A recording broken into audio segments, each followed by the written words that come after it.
Hello, എല്ലാവർക്കും സുഖമല്ലേ? ഇന്നത്തെ ഞങ്ങളുടെ യാത്ര ബാംഗ്ലൂരിലേക്കാണ്. രാവിലെ ഒരു 5 മണിക്ക് തന്നെ ഞങ്ങൾ പാലക്കാട് നിന്നും കോയമ്പത്തൂർ റെയിൽവേ സ്റ്റേഷനിലേക്ക് പുറപ്പെട്ടു. അപ്പോൾ ഇവിടെ നിന്നുള്ള വന്ദേ ഭാരത് 7:30-ക്കുള്ള വന്ദേ ഭാരതിൽ പോകാനായിരുന്നു ബുക്ക് ചെയ്തിട്ടുണ്ടായിരുന്നത്. ബാംഗ്ലൂരാണ് ഏട്ടൻ്റെ മോളും ഹസ്ബൻഡും താമസിക്കുന്നത്. അപ്പോൾ അവരുടെ അടുത്തേക്കാണ് ഞങ്ങൾ പോകുന്നത്. ഞങ്ങളെല്ലാവരും കല്യാണം കഴിഞ്ഞ് അങ്ങനെ ഒരു കുടുംബത്തിൽ വന്ന് സിസ്റ്റേഴ്സ് ആയവരാണ്. അങ്ങനെ ആദ്യമായിട്ടാണ് ഞങ്ങൾ ലേഡീസ് ഓൺലി ട്രിപ്പായിട്ട് 5 പേരും കൂടി യാത്ര പുറപ്പെടുന്നത്.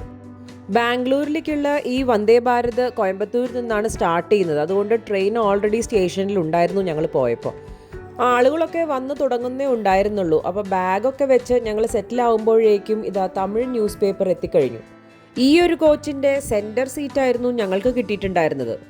കൃത്യസമയത്ത് തന്നെ ട്രെയിൻ സ്റ്റേഷൻ വിട്ടു. വന്ദേ ഭാരത് തുടങ്ങിയിട്ട് കുറേ വർഷങ്ങളായെങ്കിലും ഞങ്ങൾക്കെല്ലാവർക്കും ഇത് ഫസ്റ്റ് ടൈം എക്സ്പീരിയൻസ് ആയിരുന്നു. തമിഴ് വായിക്കാൻ അറിയാത്തത് കൊണ്ട് ഞങ്ങൾ അത് തിരിച്ചു കൊടുത്ത് അടുത്തതായി വന്ന ഇംഗ്ലീഷ് പേപ്പർ കൈപ്പറ്റി. കൂടെ കോംപ്ലിമെൻ്ററി ആയിട്ട് തന്നെ എല്ലാവർക്കും ഒരു ബോട്ടിൽ വെള്ളവും തരുന്നുണ്ടായിരുന്നു അവർ. കുറച്ച് കഴിഞ്ഞപ്പോൾ തന്നെ ഒരു ട്രേയിൽ ബിസ്ക്കറ്റിൻ്റെ ഒരു പാക്കറ്റും അതുപോലെ ഇൻസ്റ്റൻറ്റ് ടീയുടെ ഒരു സാഷയും തന്നു. വന്ദേ ഭാരതിൽ എല്ലാവർക്കും ഫുഡ് ഒരുപോലെ കൊടുക്കും എന്നായിരുന്നു വിചാരിച്ചിരുന്നത്. പക്ഷേ ടിക്കറ്റ് എടുക്കുമ്പോൾ തന്നെ നമ്മൾ ഫുഡ് ഓപ്ഷൻ യെസ് എന്ന് കൊടുത്താൽ മാത്രമാണ് നമുക്ക് ഫുഡ് കിട്ടുക. ട്രെയിനിൽ തരുന്ന ഭക്ഷണം വേണ്ടാത്തവർക്ക് ആ ഓപ്ഷൻ നോ എന്ന് കൊടുക്കാം.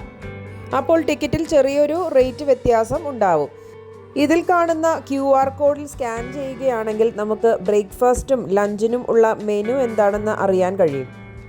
അപ്പോൾ ജസ്റ്റ് ഒന്ന് സ്കാൻ ചെയ്ത് നോക്കാമെന്ന് കരുതി ആ ഒരു QR കോഡിൽ സ്കാൻ ചെയ്തപ്പോൾ ചായ ഇഷ്ടമല്ല എന്നുണ്ടെങ്കിൽ കാപ്പി എടുക്കാനുള്ള ഓപ്ഷൻ ഉണ്ടെന്ന് മനസ്സിലായി. അങ്ങനെ ചായയുടെ സാഷെ തിരിച്ചു കൊടുത്തപ്പോൾ കോഫിയും മിൽക്ക് പൗഡറും ഒക്കെ തന്നു. സ്നാക്സൊക്കെ കഴിച്ചുകൊണ്ടിരിക്കുമ്പോഴേക്കും TTR വന്നു. ചെക്കിംഗ് ഒക്കെ കഴിഞ്ഞു പോയി. ഓൺ ആൻ ആവറേജ് 110 km/h എന്ന സ്പീഡിലാണ് ട്രെയിൻ പോയിക്കൊണ്ടിരിക്കുന്നത്. പക്ഷെ വളരെ സ്മൂത്ത് ആയിട്ടാണ് നമുക്ക് ഫീൽ ചെയ്യുക. ട്രെയിനിലെ വൃത്തിയുടെ കാര്യം എടുത്തു പറയേണ്ടതുണ്ട്. കാരണം അപ്പോൾ വന്ന് വേസ്റ്റ് എല്ലാം കളക്ട് ചെയ്ത് ഇവർ പോയി. കുറച്ച് കഴിഞ്ഞതും ബ്രേക്ക്ഫാസ്റ്റ് എത്തിക്കഴിഞ്ഞു. നല്ല ക്വാളിറ്റിയും വൃത്തിയുമുള്ള പാക്കേജിങ് തന്നെ ആയിരുന്നു. ഫ്ലൈറ്റിൽ കിട്ടുന്നത് പോലെ കട്ട്ലറി സെറ്റ് വേറെ പാക്ക് ചെയ്തിരുന്നു. ഉപ്മാ, വട, പൊങ്കൽ എന്ന കോമ്പിനേഷൻ ആയിരുന്നു ബ്രേക്ക്ഫാസ്റ്റിനുണ്ടായിരുന്നത്. കൂടെ തന്നെ സാമ്പാറും മുളക് ചട്നിയും ഒക്കെ ഉണ്ടായിരുന്നു. ഇതിനു മുമ്പ് ഒരുപാട് തവണ സാധാരണ ട്രെയിനിൽ യാത്ര ചെയ്തിട്ടുണ്ടെങ്കിലും അതിൽ ഓർഡർ ചെയ്യുന്ന ഫുഡിൻ്റെ ഒരു ക്വാളിറ്റി അല്ലെങ്കിൽ അതിലെ ടേസ്റ്റ് ഒക്കെ നമുക്കറിയാവുന്നതാണ്. ഒരിക്കലും നല്ല ഭക്ഷണം ട്രെയിനിൽ ഇതുവരെ കിട്ടിയിട്ടുണ്ടായിരുന്നില്ല. പക്ഷേ ഇത് ശരിക്കും ഞെട്ടിച്ചു കളഞ്ഞു. നല്ല സോഫ്റ്റ് ആയിട്ടുള്ള വടയും ഉപ്മാവും എല്ലാം ആയിരുന്നു. ബ്രേക്ക്ഫാസ്റ്റ് കഴിഞ്ഞ് ചായയും കോഫിയും ഒക്കെ അവർ ഇടയ്ക്കിടയ്ക്ക് കൊണ്ടുവന്നുകൊണ്ടേയിരുന്നു. വേണ്ടവർക്ക് എത്ര വേണമെങ്കിലും കുടിക്കാം. ട്രെയിൻ യാത്രയിൽ യൂഷ്വലി ഉണ്ടാവുന്ന സൗണ്ടോ അല്ലെങ്കിൽ കുലുക്കമോ ഒന്നും ഇത്ര സ്പീഡിൽ പോയിട്ട് നമുക്ക് അറിഞ്ഞിരുന്നില്ല. എക്സ്ട്രാ എന്തെങ്കിലും ഐറ്റംസ് വേണമെന്നുണ്ടെങ്കിൽ ഇതുപോലെ ട്രോളിയിൽ ഇടയ്ക്ക് കൊണ്ടുവന്നിരുന്നു. അങ്ങനെ വെളിയിലെ കാഴ്ചകളൊക്കെ കണ്ട് വർത്തമാനമൊക്കെ പറഞ്ഞ് ഇരിക്കുമ്പോഴേക്കും ലഞ്ച് എത്തി. വിഭവ സമൃദ്ധമായ ഒരു ലഞ്ച് തന്നെയായിരുന്നു. അതെല്ലാം സെപ്പറേറ്റ് ആയിട്ട് നീറ്റായിട്ട് പാക്ക് ചെയ്ത് ശരിക്കും ഇത്രയും സ്റ്റാൻഡേർഡ് ക്വാളിറ്റി മെയിൻറ്റെയിൻ ചെയ്യുന്നു എന്നുള്ളത് ഞങ്ങൾക്കെല്ലാവർക്കും വളരെ അത്ഭുതമുള്ളൊരു കാര്യം തന്നെയായിരുന്നു. വെജിറ്റബിൾ ബിരിയാണിയും സാമ്പാറും പിന്നെ ഒരു ദാൽ തടുക്കയും ഉണ്ടായിരുന്നു. ഇതുകൂടാതെ തൈരും പിന്നെ ബീട്രൂട്ടിൻ്റെ ഒരു സൂക്ക ബാജിയും ഉണ്ടായിരുന്നു. പിന്നെ 2 ചപ്പാത്തിയും കൂടെ ഉണ്ടായിരുന്നു. നല്ല ടേസ്റ്റുള്ള ഭക്ഷണം തന്നെ ആയിരുന്നു. അങ്ങനെ ആസ്വദിച്ച് അങ്ങനെ കഴിച്ചുകൊണ്ടിരിക്കുമ്പോഴേക്കും അടുത്ത സർപ്രൈസ് എത്തി. അതാ ഐസ്ക്രീം വരുന്നു. അമൂലിൻ്റെ ബട്ടർ സ്കോച്ച് ഐസ്ക്രീം ആയിരുന്നു തന്നത്. മൊത്തത്തിൽ ഞങ്ങൾ വിചാരിച്ചതിനേക്കാട്ടിലും വളരെ നല്ലൊരു എക്സ്പീരിയൻസ് തന്നെയായിരുന്നു വന്ദേ ഭാരതിൽ. രാവിലെ 7:30-ക്കായിരുന്നല്ലോ ഞങ്ങൾ കോയമ്പത്തൂരിൽ നിന്നും പുറപ്പെട്ടത്. ഉച്ചയ്ക്ക് 1:30 ആകുമ്പോഴേക്കും ഞങ്ങൾ ബാംഗ്ലൂർ എത്തിക്കഴിഞ്ഞു. ഞങ്ങളെ റിസീവ് ചെയ്യാനായിട്ട് മക്കൾ അവിടെ എത്തിയിട്ടുണ്ടായിരുന്നു. വന്ദേ ഭാരതിൽ വന്നതുകൊണ്ട് തന്നെ ഇത്രയും ദൂരം യാത്ര ചെയ്ത് വന്നതിൻ്റെ ക്ഷീണം ഒന്നും തന്നെ ഞങ്ങൾക്ക് തോന്നിയിരുന്നില്ല. അതുകൊണ്ട് വീട്ടിൽ പോയി ഒന്ന് ഫ്രഷ് ആയതിനു ശേഷം വെളിയിൽ കറങ്ങാൻ പോകാൻ തീരുമാനമായി. ഒരുപാട് ബിൽഡിങ്സും പിന്നെ ഫാക്ടറീസും അതുപോലെ ഓഫീസസും എല്ലാം ഉള്ള ഒരു സിറ്റിയാണ് ബാംഗ്ലൂർ എന്നുണ്ടെങ്കിലും നിറയെ മരങ്ങളും പച്ചപ്പും ഹരിതാഭയും കാണാമായിരുന്നു ചുറ്റും. പെട്ടിയെല്ലാം വെച്ച് ഫ്രഷ് ആയതിനു ശേഷം ഞങ്ങൾ പുറപ്പെട്ടു മോൾ ഓഫ് ഏഷ്യയിലേക്ക്. ഇവിടെ ഓട്ടോറിക്ഷയും ഊബർ ടാക്സിയും അതുപോലെ റാപ്പിഡോയും ഒക്കെ മിനിറ്റ് കൊണ്ട് ഓൺലൈനിൽ ബുക്ക് ചെയ്യാമെന്നുണ്ടെങ്കിലും മണിക്കൂറുകളെടുക്കും ഒരു ഭാഗത്തുനിന്ന് ഒരു ഭാഗത്തേക്ക് എത്താനായിട്ട്. ട്രാഫിക് തന്നെയാണ് ഇവിടുത്തെ മെയിൻ പ്രശ്നം. നല്ല കാറ്റും അതുപോലെ ഒരു കൂൾ ക്ലൈമറ്റും ആയതുകൊണ്ട് വെളിയിൽ ഇവിടെ ലൈറ്റ് ഫെസ്റ്റിവൽ നടക്കുന്നതൊക്കെ കണ്ട് കുറച്ചു നേരം അങ്ങനെ നിന്നു. ഇതൊരു വർക്കിംഗ് ഡേ ആയതുകൊണ്ടും പിന്നെ സമയം ഇത്ര വൈകിയതുകൊണ്ടുമായിരിക്കാം ഞങ്ങൾ പോയ ആ ഒരു സമയത്ത് അത്ര തിരക്കൊന്നും കണ്ടില്ല മോളിൻ്റെ ഉള്ളിലും. അങ്ങനെ മോളിൻ്റെ ഉള്ളിലൂടെ കുറച്ച് നേരം അങ്ങനെ കറങ്ങി നടന്ന് പിന്നെ ഇവിടെ ഗ്രീനറി ഉള്ള ഒരു ഏരിയ കണ്ടു. പ്ലാസ്റ്റിക് ചെടികളും മരങ്ങളും എല്ലാം സെറ്റ് ചെയ്ത് വെച്ചിട്ടുള്ള ഒരു ഏരിയ. അപ്പോൾ അവിടെയൊക്കെ പോയി കുറച്ച് ഫോട്ടോസും ഒക്കെ എടുത്ത് അങ്ങനെ മോളൊക്കെ ചുറ്റിക്കറങ്ങിയതിന് ശേഷം ഡിന്നറും കഴിച്ച് തിരിച്ച് വീട്ടിലേക്ക് പോന്നു. രാത്രി എല്ലാവരും കൂടി കിടന്ന് വർത്തമാനമൊക്കെ പറഞ്ഞ് ഉറങ്ങാനായി ഒരുപാട് വൈകിയിരുന്നു. അതുകൊണ്ട് തന്നെ രാവിലെ എണീക്കാനും നല്ല ലേറ്റായി. ബ്രേക്ക്ഫാസ്റ്റും കഴിച്ച് കറങ്ങാൻ ഇറങ്ങിയപ്പോൾ ഈ അയ്യപ്പസ്വാമി ക്ഷേത്രവും അതുപോലെ വേറെ പല അമ്പലങ്ങളും ഓൺ ദ വേ കണ്ടു. ഇന്ന് ആദ്യമായി പോകുന്നത് കമേഴ്ഷ്യൽ സ്ട്രീറ്റിലേക്കാണ്. ബാംഗ്ലൂരിലെ തന്നെ നല്ല ഫേമസ് ആയിട്ടുള്ള ഒരു ഏരിയ ആണിത്. അതായത് ഷോപ്പിങ്ങിന് നമുക്ക് പറ്റിയ ഒരു ഇടം. രാവിലെ ആവുമ്പോൾ അധികം തിരക്കുണ്ടാവില്ല എന്ന കണക്കുകൂട്ടലിൽ തന്നെയാണ് ഞങ്ങൾ ഈ സമയത്ത് ഇങ്ങോട്ടേക്ക് പോകുന്നത്. ഇവിടെ പലതരം ബാഗുകൾ, ഫാൻസി ഐറ്റംസ്, പിന്നെ ഡെക്കറേഷൻസിനുള്ള ഐറ്റംസ്, അതുപോലെ കുട്ടികൾക്ക് കളിക്കാനുള്ള കളിപ്പാട്ടങ്ങൾ, കുർത്തീസ്, ഡ്രസ്സ് ഐറ്റംസ്, ചെരുപ്പുകൾ എന്ന് വേണ്ട എല്ലാ തരം സാധനങ്ങളും നമുക്കിവിടെ കിട്ടും. അപ്പോൾ ഞങ്ങൾ ഇടയിലൊരു ചായയൊക്കെ കുടിച്ച് ഷോപ്പിംഗ് കണ്ടിന്യൂ ചെയ്തു. കുറേ അധികം സാധനങ്ങളെല്ലാം നമുക്ക് അവിടുന്ന് വാങ്ങിക്കാൻ പറ്റി. എല്ലാം നല്ല വിലക്കുറവിൽ തന്നെയായിരുന്നു അവിടെ വിൽക്കുന്നുണ്ടായിരുന്നത്. പക്ഷെ നന്നായി നോക്കിയെടുക്കണം എന്ന് മാത്രം. അങ്ങനെ ഞങ്ങൾ ലഞ്ച് കഴിക്കാനായിട്ട് അവിടുന്ന് പുറപ്പെട്ടു. ഈ ട്രാഫിക് തന്നെയായിരുന്നു മെയിൻ പ്രശ്നം. ആംബുലൻസിന് പോലും പോകാൻ പറ്റാതെ അങ്ങനെ ബ്ലോക്കായി നിൽക്കുന്ന ഒരു അവസ്ഥയായിരുന്നു കണ്ടിരുന്നത്. നല്ല നാടൻ കേരള സദ്യ കിട്ടുന്ന ഈ അപ്പംസ് റെസ്റ്റോറൻറ്റിലേക്കാണ് ഞങ്ങൾ ലഞ്ച് കഴിക്കാൻ എത്തിയത്. ഇവിടുത്തെ ഒരു ആംബിയൻസും സെറ്റപ്പും ഒക്കെ ഒരു നാട്ടിലെ ഒരു റെസ്റ്റോറൻറ്റിൻ്റെ ഒരു ലുക്കിൽ തന്നെയാണ് ചെയ്തിരിക്കുന്നത്. സദ്യ എന്ന് പറഞ്ഞാൽ ഒരു ഒന്നൊന്നര സദ്യ തന്നെയായിരുന്നു. നല്ല ചെമ്മീൻ ചമ്മന്തി ഉൾപ്പെടെ അവിയലും കാളനും തോരനും ഒക്കെ ഉള്ളൊരു സദ്യയായിരുന്നു. കൂടെ ഞങ്ങൾ കപ്പയും മീൻകറിയും ഓർഡർ ചെയ്തിട്ടുണ്ടായിരുന്നു. അങ്ങനെ വിഭവസമൃദ്ധമായ ഒരു സദ്യയും കഴിച്ച് ഞങ്ങൾ മിസ്റ്റർ DIY എന്ന ഷോപ്പിലേക്കാണ് വന്നത്. ഇവിടുന്ന് എന്തൊക്കെ വാങ്ങിക്കും എന്നുള്ള കൺഫ്യൂഷനിലായിപ്പോയി. കാരണം ഒരുപാട് ക്യൂട്ടും യുണീക്കുമായിട്ടുള്ള കുറേ ഐറ്റംസ് ഇവിടെ ഉണ്ടായിരുന്നു. അങ്ങനെ മനസ്സിനെ മാക്സിമം കൺട്രോൾ ചെയ്ത് കുറച്ച് എല്ലാവർക്കും കൊടുക്കാനുള്ള ഗിഫ്റ്റ് ഐറ്റംസും അങ്ങനെയുള്ള ചെറിയ ചെറിയ കുറച്ച് സാധനങ്ങൾ മാത്രം വാങ്ങി ഞങ്ങൾ അവിടെ നിന്നും ഇറങ്ങി.